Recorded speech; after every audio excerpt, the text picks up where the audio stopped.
A lot of the people that come into my life are kind of surprised by me. It's kind of like, you live in Queens, New York. How did you get into horses?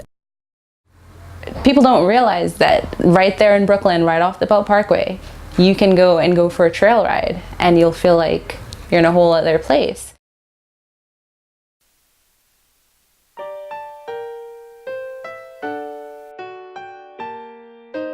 I sit behind a desk all day. I work for a company that specializes in logistics.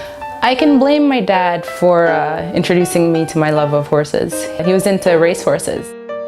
One day he was carrying this big tub of some kind of supplement for a horse and I was like, "Where are you taking that, Dad? Can I go?" And he's like, "Sure." We pull up to the stall and he gets out of the truck and walks over to the horse, and it's the biggest thing I've ever seen in my life.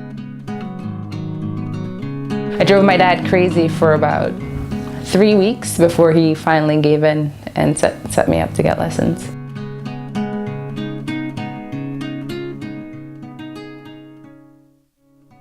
As a 17-year-old, I had a job and that's where all my money went. Is every chance I had, I would go for a trail ride.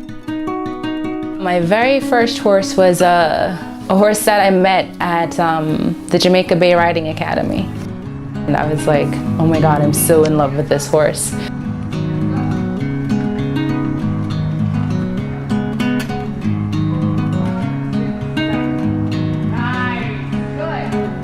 This big, black, just shiny, he had all this charisma and presence like emanating off of him. That's the first time I saw Knightwatch, and that's the name he came with when I got him. It was perfect for him because it wasn't spelled N-I-G-H-T, it was spelled knight, like medieval knight.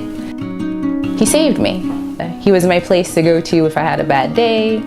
He was the thing I most wanted to see when I woke up in the morning, and I didn't want to leave him at the barn at night. I wish I could have taken him home with me and you know, been able to keep an eye on him all night.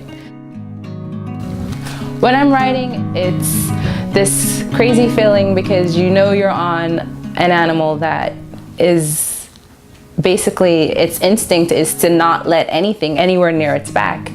And you're sitting on his back and telling him where each of his feet are supposed to go, when they're supposed to go there, and how they're supposed to go there.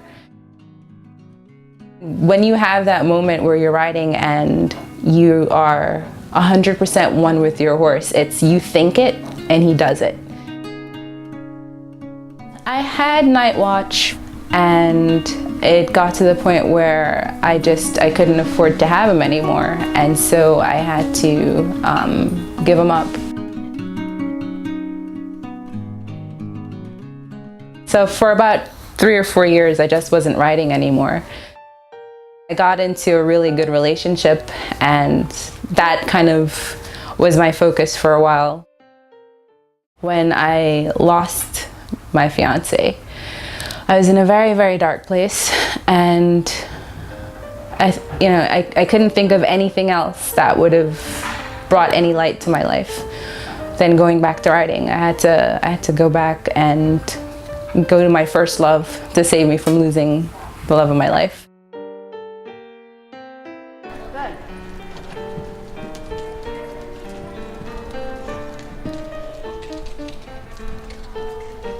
Keep sucking back, put your hands forward a little bit. Flat leg. There you go. Every time he sucks back, you feel it start to